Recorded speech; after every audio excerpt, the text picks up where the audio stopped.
because she was compelled to remain at home today because all members of the family got some influenza, and so we agreed that I will moderate this section. So I invite Professor Jean-Marie Aubert, the University of Leuven, Faculty of Theology, Institute for Religion, Spirituality, Cultures and Societies. He is also full professor with many publications, so we will be happy to listen to his exposition. Thank you very much. Jérôme était déjà installé à Rome lorsqu'il traduit du grec en latin 2 homélies d'Origène sur le Cantique des Cantiques. Cette traduction est datée de 383. Elle couvre seulement les 2 premiers chapitres du texte biblique sur 8. Nous n'avons pas connaissance d'autres homélies d'Origène sur le Cantique que Jérôme aurait traduites. Eva Schulz-Flügel est d'avis que lorsqu'il transpose en latin les citations du Cantique, en particulier les lemmes bibliques, Jérôme ne traduit pas le texte biblique d'Origène pour lui-même, mais atteste un texte de type vieux latin caractérisé. Il est en tout cas intéressant de remarquer que plusieurs mots ou groupes de mots reçoivent 2 équivalents différents, comme en 2.13, où exenenken est rendu successivement par produxit, puis par produit, ou même 3 équivalents, en 1.13, où apodesmos tes stactes est rendu successivement par fasciculus butte, fasciculus stactes, fasciculus stille. Ceci montre que Jérôme avait en mémoire plusieurs traductions, ou qu'il avance une traduction personnelle à côté de celle qu'il a en mémoire. Nos 2 manuscrits vieux latins conservés du Cantique, Vetus Latina 169 et 170, ont les leçons produxit et butte. Après son installation à Bethléem, Jérôme entreprend de corriger les traductions latines de l'Ancien Testament qui circulaient alors, sur base de l'édition des Septante qu'Origène avait établie à partir des Exarques. C'est ainsi qu'il put produire le Psautier gallican. Il publie encore, selon les mêmes principes et dans les mêmes années 386 à 389, une révision de Job, des Chroniques, des 3 livres de Salomon, Proverbes, Ecclésiastes, Cantiques. Il nous apprend dans les préfaces qu'il a placées en tête de la révision de ces livres qu'il a ajouté dans le texte latin révisé les obèles et les astérisques dont Origène avait muni les Exarques. La révision des 3 livres de Salomon est perdue, à l'exception de quelques bribes conservées dans le manuscrit 11 de Saint-Gall. Il ne contient malheureusement que 13 versets ou parties de versets du Cantique. Mais Vaccari a tenté de le reconstituer grâce au commentaire d'Épiphane le scolastique. Ce commentaire n'est que l'adaptation en latin du commentaire de Philon de Carpaccia, mais Épiphane n'a pas traduit d'après la source grecque le texte biblique qui précède chaque explication. Il est parti d'une traduction latine existante. Et, d'après Vaccari, il s'agirait de la révision exemplaire de Jérôme, qu'Épiphane a le plus souvent recopiée telle qu'elle, et parfois avec quelques adaptations. Dans une série de rapports restés assez confidentiels, l'Arbeitsbericht der Stiftung Vetus Latina, Eva Schulz-Flügel a émis des doutes de plus en plus insistants sur la validité de la reconstruction par Vaccari, car, selon elle, Épiphane n'avait pas devant lui la révision hiéronymienne à l'état pur, mais un texte mêlé où une ancienne couche vieille latine se combine à la révision par Jérôme.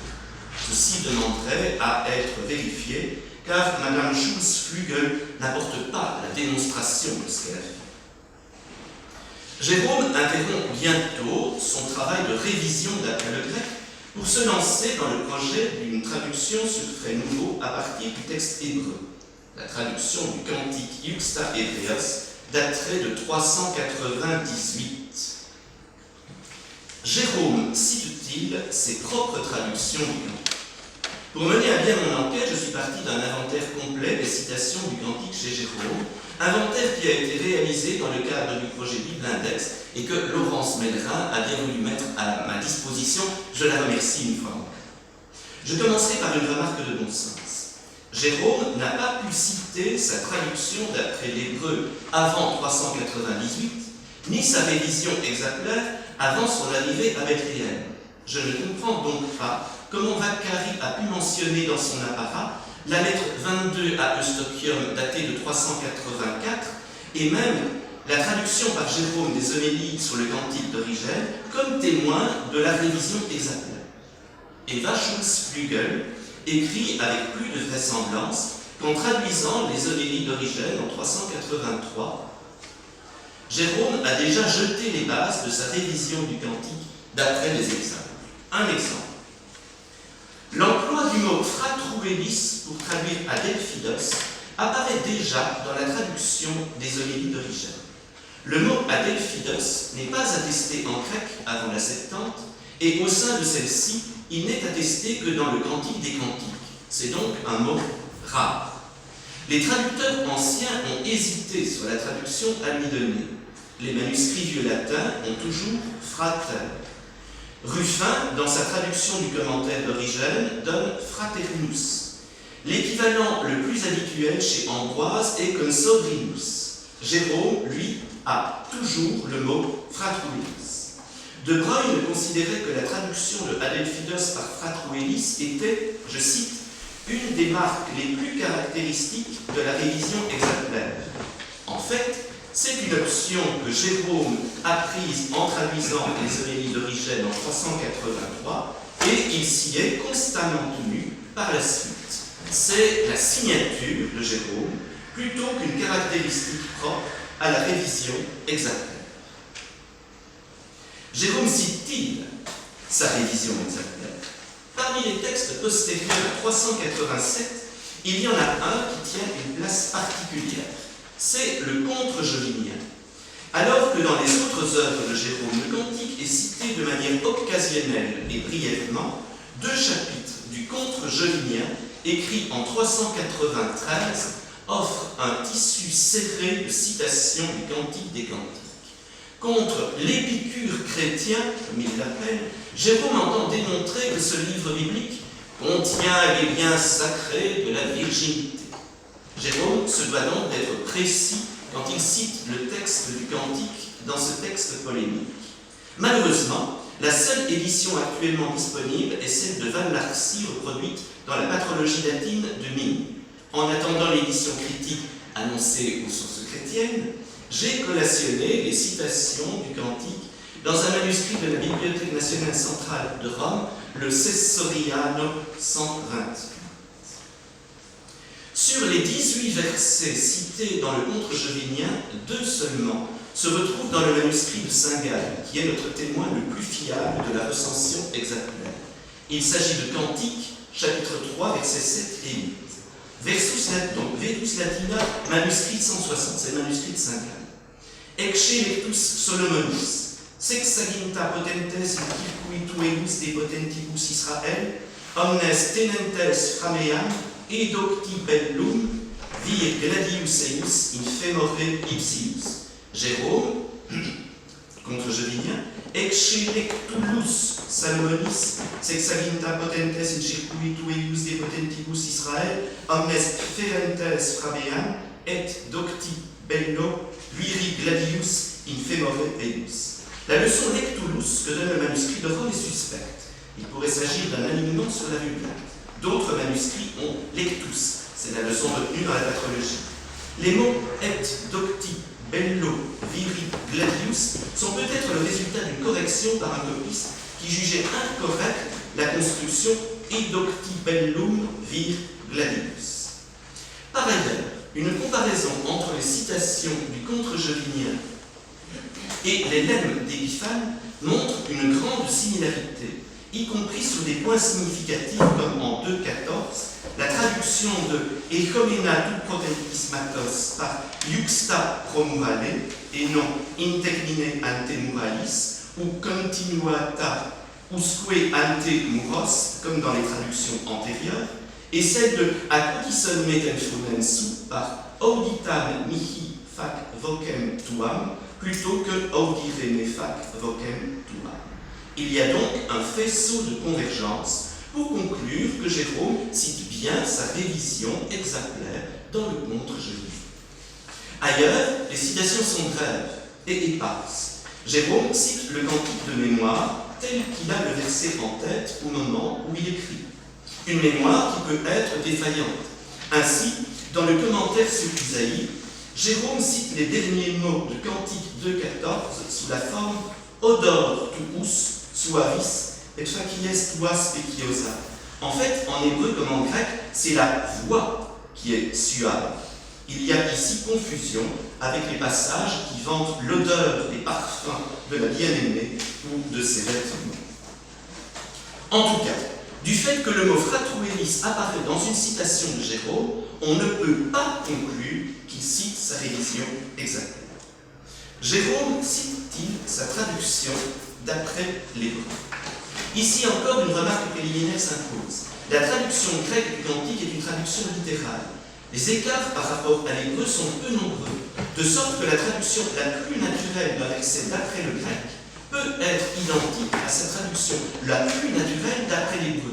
Ainsi pour ego, flos, campi, et elium, convalium, ego dormio, et cor meum vigilat, etc.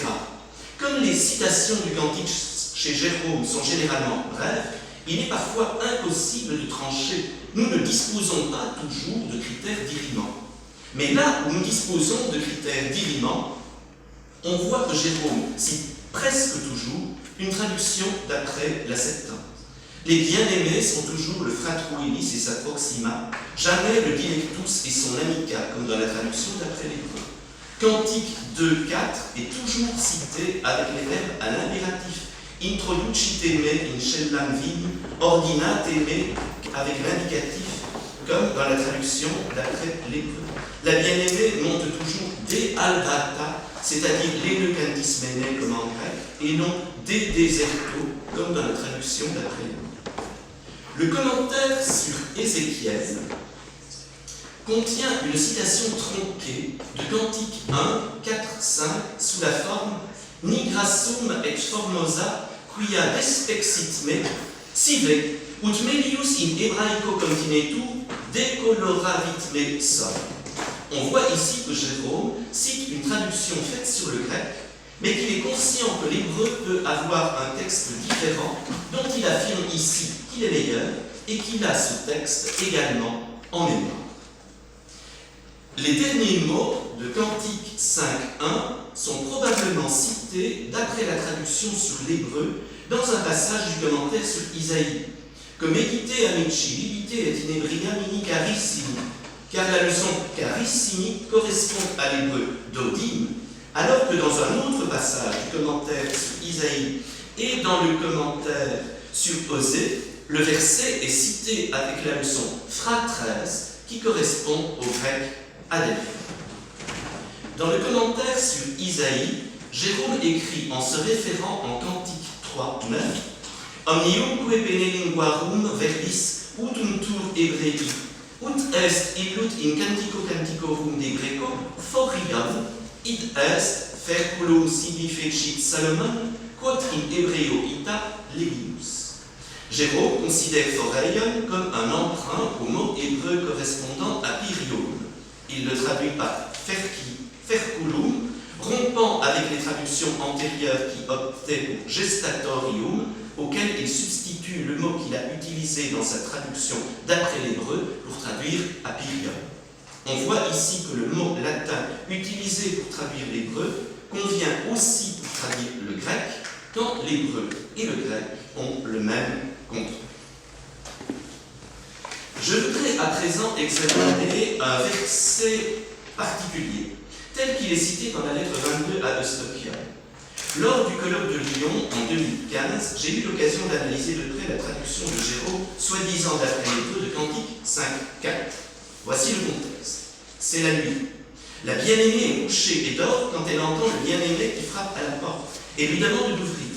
Pendant qu'elle hésite à se lever, il se fait insistant. Jérôme a traduit « Mon bien-aimé a passé la main par l'ouverture et mon ventre a frémi à son toucher. Ad tactum eius ». La traduction ad tactum eius est inattendue. L'hébreu a ici « Mes entrailles ont frémi à cause de lui ». D'une part, on ne voit pas bien comment le latin ad tactum eius peut correspondre à l'hébreu à cause de lui. D'autre part, la suite du texte montre que le bien-aimé n'est pas entré dans la chambre. Verset 6, « J'ai ouvert à mon bien-aimé, mais mon bien-aimé s'était dérobé ». La traduction de Jérôme est ici un contresens manifeste. Il faut peut-être chercher la solution du côté de Simac, qui, dans la première partie du verset, a employé étixen, il a touché, pour traduire l'hébreu, il a envoyé, rendu en grec par apistelle. Au lieu de il a envoyé passer sa main, Simac a traduit il a touché. Les mots suivants ne sont pas attestés, mais sans doute Simac ajoutait-il ensuite ma main, car il a touché sa main n'aurait aucun sens. Que Jérôme imagine un contact physique entre les deux amoureux, là où le scénario l'exclut, est déjà étonnant. J'en étais resté là dans ma communication à Lyon. Ce qui est plus étonnant encore, c'est que cette interprétation est déjà supposée par la lettre 22, datée de 384. Jérôme s'adresse ainsi à la prude Eustochium. Que toujours te garde le secret de ta chambre, que toujours à l'intérieur l'époux y joue avec toi, tu pries, c'est parler à l'époux, tu lis, c'est lui qui te parle. Puis quand le sommeil t'aura accablé, il viendra derrière la muraille, passera la main par l'ouverture et touchera ton ventre. Tanget ventrem tuum. Alors tu te lèveras, frissonnante, et tu diras, je suis blessé d'amour. Les derniers mots sont une citation explicite du cantique. Ceux qui précèdent sont une allusion évidente à Cantique 5.4, mais tel qu'il sera traduit prétendument sur l'hébreu une quinzaine d'années plus tard. La Vetus Latina a ici, conformément au grec, animamea tupata est ad illum. Est-ce un indice que Jérôme a retravaillé la lettre avant de publier sa correspondance? Notin posait déjà la question sur l'édition de la correspondance de Jérôme. Si c'est lui-même qui l'a édité, ce ne peut être que plus tard. Mais cherchons une autre piste. L'interprétation en question se retrouve-t-elle chez les commentateurs antérieurs ou contemporains à Jérôme? Malheureusement, nous n'avons pas accès ici aux commentaires d'Origène pour ce verset. Ruffin n'a pas traduit le grand commentaire jusque-là et les chaînes exégétiques ne nous ont pas transmis de scoli tiré d'Origène concernant ce verset. Grégoire de Nice offre un parallèle intéressant. Il explique que lorsque le bien-aimé ordonne à l'épouse d'ouvrir la porte, elle obéit. Mais, poursuit-il, cette vaste ouverture de la porte est déclarée n'être qu'un petit trou étroit et insignifiant par lequel, non pas l'époux lui-même, mais seulement sa main peut à peine passer de façon à pénétrer et à toucher hapsastai, celle qui désirait voir l'époux. On trouve ici, comme chez Jérôme, et avec un verbe synonyme, l'idée que le bien-aimé a effectivement touché le corps de la bien-aimée avec sa main. On peut faire l'hypothèse que Jérôme, dès 384, a eu connaissance d'une tradition d'interprétation grecque, remontant au grec, d'après laquelle le bien-aimé a touché la bien-aimée. Interprétation qui, en dernier ressort, provient probablement de Simac. Il est possible, et même vraisemblable, que Jérôme possédait déjà à Rome, pour certains livres au moins, un exemplaire de la Septante muni de notes marginales attestant les leçons des examens. Mais le commentaire d'Origène est un autre intermédiaire possible et, à mon avis, plus vraisemblable. La lettre 22 baigne tout entière dans une ambiance exaltée, et même par endroits dans une sorte de délire mystique. À partir du texte biblique, représentant le bien-aimé qui a mis la main à travers la fente et la bien-aimée dont le ventre est troublé, Jérôme, en visualisant consciemment ou inconsciemment la scène, s'est représenté la main touchant le ventre et le trouble de la bien-aimée comme résultant de ce contact physique, et pas seulement d'une émotion purement intérieure. En traduisant 15 ans plus tard le cantique sur frais nouveaux, il aura imaginé spontanément les choses de la même manière. On sait que notre ami Jérôme n'avait pas résolu tous les problèmes liés à la vie ascétique. Je vous remercie.